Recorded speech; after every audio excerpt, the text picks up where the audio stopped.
যেন বাংলাদেশে আর কোনোদিনও শেখ হাসিনার মতো এরশাদের মতো স্বৈরাচার বাংলাদেশে আর কায়েম না হয়। তাই আজকে তত্ত্বাবধায়ক সরকারের কাছে অনুরোধ রইল, আপনি আজকে দেখুন সরকার তো নির্বাচিত, সরকার তো ছাত্র জনগণের আন্দোলনের সরকার, তাহলে আপনারা কেন স্কুলের টিফিন বক্সের উপর ভ্যাট ধার্য করবেন?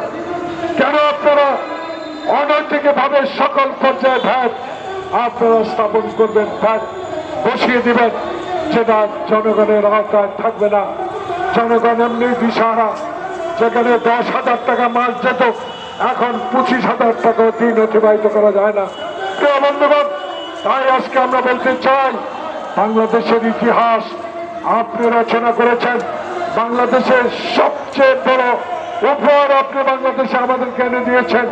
আমরা তাই আপনাকে সমর্থন জানাই। এই কারণে আপনাকে নিয়ে 1991 সালের সভাপতি আমার বাম পাশে এই বিচারালয়ের প্রধান বিচারপতি ছিলেন, যিনি রশি টানিয়ে একটি নির্বাচনের ব্যবস্থা করে দিয়ে বাংলাদেশের জাতীয়তাবাদী শক্তি বেগম খালেদা জিয়াকে প্রধানমন্ত্রী করেছিল।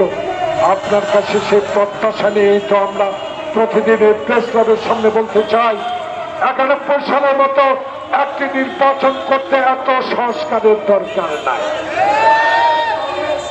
যে সংস্কার প্রয়োজন, যে সংস্কার দিয়ে জনগণ 40 টাকা চাল কিনতে পারবে, সেই সংস্কার আমার দরকার।